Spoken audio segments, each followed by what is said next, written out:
You ready for your surgery? I guess. There we go. How do I look? You look great. I look good. Beautiful. I'm ready to get shot up. Are you ready to go down? I'm ready. Some Botox to last me another 6 months. Is it hitting you? Going in. Can you see it? He's stoned. Stop. Goodbye. It was great. Bye. Love you. Love you. Time to get up. Time to go. Let's go. All right, well, let's get you dressed and get food. Okay.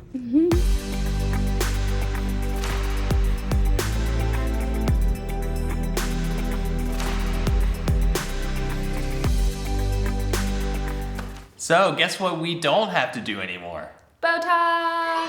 Yes! So this is quite a revelation, one that I'm quite surprised by, because I had thought I tried everything. Yeah. I guess I hadn't. No. So it's actually kind of like a blessing in disguise. But let's start from the beginning, how we even got to this point. Right. So as you saw at the beginning, the first couple of clips that you saw was Cole doing Botox, and Cole would get Botox in Virginia. Now again, Botox in his bladder to help hold more fluid. And that would be like every 4 to 6 months-ish, depending on how my bladder was doing. And I had all of that down pat in Virginia. It was a routine. Every 4 to 6 months, I call them, hey, let's get it going, get the antibiotics rolling, like all that stuff. It was like... Oh yeah, you were taking antibiotics every time you did it too. I know, which has its own side effects that my bowels did not like. Yeah. So we had that routine like down pat, like I said. And then coming to California, obviously we have to set up everything all over again. And that took some time, especially because we moved in after about a year, and we didn't even want to get all my doctors and stuff set up over here when we were going to move over here. Yeah. But I think your last Botox was maybe the month or so before we moved from Virginia. Yeah. So summer-ish or fall-ish of 2021 is the last time you got Botox. I went for a long time with nothing. It's almost 3 years, Cole. Yeah, wow. That's a really long time. I know. Well, my bladder was not doing well. I was in a bad spot. I could only hold about 100 cc's, maybe 200, 300 on an amazing day. But that's not a lot. The average person can probably hold 300 to 400 pretty regularly without discomfort. Yeah, it was actually really rough. Some moments you'd have days where, again, the Benson Boone concert that we went to, and when we were in Mexico as well, Cole had his bladder just wasn't happy, and you were going to the bathroom every 30 minutes.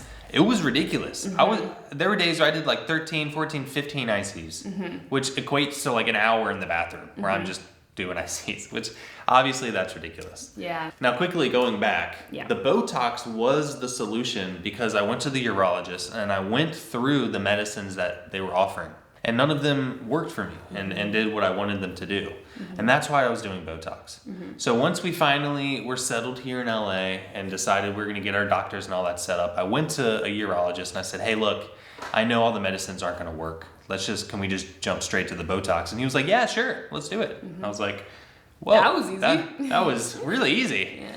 Of course, it was not that easy, because as soon as insurance saw it, they were like, we don't have record of this person trying all the medicines first. Yeah, because we went from Virginia to California, so Cole had to start all the way over with insurance. New insurance plan, all that jazz. And so they were like, yeah, we're not going to pay for this until he tries the medicines. So I was like, all right, let me try an alternative treatment, even though we've already been down this road. It doesn't work. And I tried a medicine that they gave me. It was called oxybutynin. Which apparently is known to cause early dementia. Yeah, we discovered that later. We discovered that later. Anyway, I took this medicine and it didn't work. Immediately I vacated my bowels. It was not going to work for me. Yeah, we took it for one day, and I'm like, I'm not going to do this again. We're not. No. We're not doing it. We're not going down that. No. That shit. Anyway. So I was like, I called him back, and I'm like, yo, this didn't work. Obviously, I knew it wasn't going to work. Can you just give me the next one so we can move this process along and I can get my Botox? They were like, sure. Sent the prescription in. I tried that one, and it did work. Right away, too. No accidents either, which is very important to mention. Still haven't had an accident, which is unusual because a lot of these medicines, they'll do something to your bowels. Yeah, and it's been a month now, almost a month, and if it were going to affect you, I think it would have happened by now. Yeah. But yes, you were Cole did not believe it. Every day he would take the medicine. I can't believe it's working. Next day, I can't believe it's working. He did that. You still do that. It's been almost 4 weeks and you're still saying, I can't believe this is working. I'll go to the bathroom and I just roll up to Charisma after and I'm like, guess what? It worked. I peed 400. And it's wild. The other issue too, yes, like having to use the bathroom a lot is annoying, but the other thing too is Cole's bladder wasn't even holding enough fluids to where his bladder, when it did fill, it just couldn't hold it, so he would kick off a little bit. So with this medicine, he's holding 400 and not kicking off. Right. Like completely dry. And that's a big like quality of life difference because before, when I felt the chills, my body telling me that I needed to go to the bathroom, I had to race to the bathroom. In that moment, stop what I'm doing, race, and it would be awkward, like, because I'd be in the middle of a conversation with someone, and they're in the middle of a story, and I'm like, I'm so sorry, I have to go to the bathroom right now. And they're like, oh, okay, go ahead. No, that's not what you do. You're in the middle of a conversation, you go. And I'm like, babe, are you okay? And you're like, I have to go to the bathroom. Like, he just freezes. And I'm listening. I always know he goes, Alexa, stop. Rude. But no, like this, I should look at the camera when I do this face. He's like, and he just looks through you and you're like, hello. So I always know when Cole has to go to the bathroom because it's panic. I can probably find that face in one of our videos where I had to like do an IC in the middle. Yeah. Anyway, I do have it's because I'm listening inwardly to my body telling me what's going on. So I would have to race to the bathroom and hope that I made it there and could do my IC before I started kicking off. Now that's not the case. You have time. I have a grace period where I get the chills and I'm still in the mindset of like, because I still don't fully believe that it's working, even though it is. Yeah. I'm like, I need to race to the bathroom anyway, and then I'm good, and like I have time. And I'm like, wow. I know. This is fantastic. It's less of a panic. Yeah. So. But you did mention how your chills feel a little differently because your bladder is holding more. The chills are more intense, even though you're not kicking off, right? That is true. So like, it's very hard to differentiate chills sometimes, especially when they're really close. It's like trying to determine if a wind gust is 13 miles per hour or 15 miles per hour. You have to feel very carefully for it. Anyway, that's how it in my head. That's how it feels. So these chills, because my bladder is now like giving me the chills when it's retaining more volume, my chills feel more intense, which have kind of scared me a little bit because my more intense chills feel like a different movement is happening. Yeah. So now I'm adjusting to that. But I would rather be adjusting to that with the bladder that's working. Yes. Than knowing my chills exactly with the bladder that's not. 100%. So anyway, the medicine is called, I'll put it on the screen. I forgot, we never mentioned the medicine. Yeah. It's called solifenacil. I'll let you. No, solifenacin. It's on the screen. You can read it however you would like. I think the brand name was like Vasicare or something like that. Yeah, started with a V. Now, disclaimer, we're not doctors. No. We're not urologists. We're not experts in these medicines. This medicine does have side effects as well. Dry mouth, constipation. Dizziness.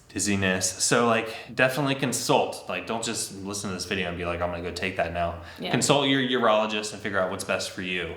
But this has been working beautifully for me. And I haven't read any long-term effects that causes early onset dementia. And it's been around since 2004. Okay. So we would start seeing some of those like longitudinal effects. Okay. I would imagine.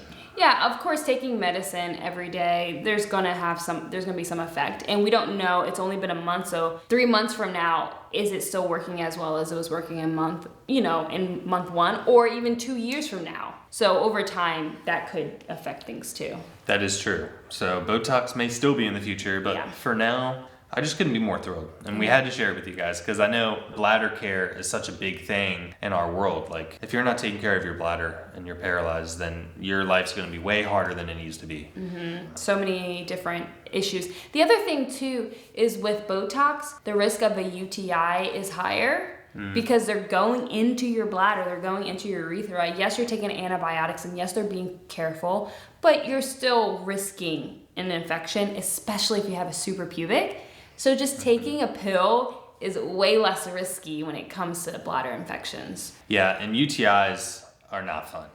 Not fun. They're terrible. To avoid them, you have to take antibiotics, which is also not fun because that oftentimes will give you like diarrhea and stuff. And your body gets used to the antibiotics, so eventually they'll stop working the more often you take antibiotics. Right. So anyway, yeah, this has been such a joy, just having like some security in my bladder. Yeah. I don't know how to describe it. I know it's probably like for non-disabled people, they hear about stuff like this and they're like, it's just something they don't think about. Yeah. But it's something I think about all day long, every day. It really affects your world. Yeah. Yay! I'm glad. Yay. I was so I couldn't believe it. I even called my mom and I was like, Mom, guess what? Yeah. She was like, no way, it's working. And I was like, yeah. Yeah. And it's like $16 a month rather than Botox, which is like $1 million a month. Well, when you were back in Virginia, Botox was like $40,000, and your primary insurance would cover majority of it, but then Cole also had Medicaid, which would pick up the rest. Yes. Cole does not have Medicaid out here, so he just has primary insurance, and so they would never have covered it 100%. No, they would not have. Yeah. They went the cheap route, which I can't believe I'm saying this. They were right. Yeah, they were right with you specifically. Yeah. But even if you did go the Botox route, they would not have covered 100% of it. So we would have probably paid a couple $1,000. We'd rather take the $16 medicine that's working. 100%. Yeah. And it's like a little pill, so easy to swallow. We've been remembering it too. We've been pretty good at remembering to take the medicine in the morning. Well, it's because I think about my bladder all the time because I'm just so anxious about it. Yeah. As soon as I think about it or get like a little hint of chills, I'm like, have I taken my medicine? I need to get my medicine. Charisma, get my medicine. We're pretty good. We leave it on the kitchen island, so I see it and we see it. We both see it, so it just kind of helps remind us. Yeah, every morning. Yay. It's so great. So great. So if you're out there with the overactive bladder, this could be a good solution for you. Yeah, but consult your doctor first. Yes. We're not medical professionals. Always consult your doctor. Yeah. Oh, I meant to mention, if Cole did get Botox, if the medicine didn't work, it was going to be outpatient Botox and not inpatient that he was doing in Virginia, where he was giving sedatives or a sedative. Anesthesia. Yes. Yeah. I don't have to do that, apparently. I think I like doing that because anesthesia to me is a great time. It's fun. But well, they also suggested it, I think, for your spasms.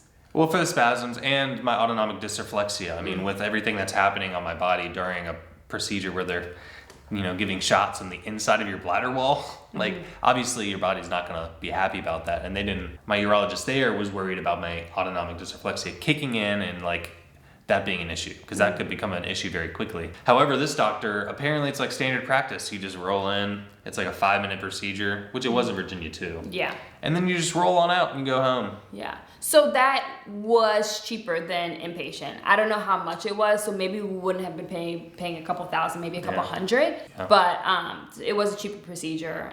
But we're not doing that route. We asked him though if we could film. He was like, yeah, but we're not going that route. No, not going that route. No. So for now, Botox is in the rearview mirror. No more. Solinifinicin and solinifinicin. Can you show me it? What? You're gonna try to say it? It's hard to say. Solifinicin. Solifinicin. That's what I'm saying. Solifinicin. So yes, check out all your options, and again, can't believe I'm saying this, but if there are alternative treatments that being recommended, maybe it's worth trying out. I know. Well, it's always worth it. You have to. Insurance won't. Well, you also have to. You kind of have to. But be open to it, I guess, is what I'm saying. Sometimes insurance, it can be right. Not often, though. I'm not gonna see. I just something in my heart won't let me give insurance credit. I know. This was all my doing. No, the people that made the medicine, they are great. Yeah. Good job, scientists. Thank you. Yes, thank you, scientists and researchers, and the neurologists. Yeah. So if you have any bladder care questions, or you're dealing with something similar, or just curious, leave them down below. We'll try to answer as many questions as we can. And thanks for watching. And if you have recommendations too. And recommendations. For other people. Yeah. Oh, something else I do. Speaking of recommendations, just real quickly at the end here, I take cranberry every day. Oh, yes. Yes, Cole takes cranberry, and the doctor did say Cole's bladder looks really good and healthy, and so taking cranberry has been a great game changer, and I think really helps Cole's bladder, because Cole does not have UTIs often at all. Yeah, I don't really deal with UTIs, thankfully. Yeah. And the doctor said, whatever you're doing, keep doing it. Yeah. Most people do deal with UTIs. Exactly. Your last UTI was 2 years ago, I think, at this point. So it's been a long time. Yeah. I know. A long time. All right. So very happy about that. But yes, thanks for watching. Don't forget to like, comment, share, subscribe, and stay positive. Bye. Bye.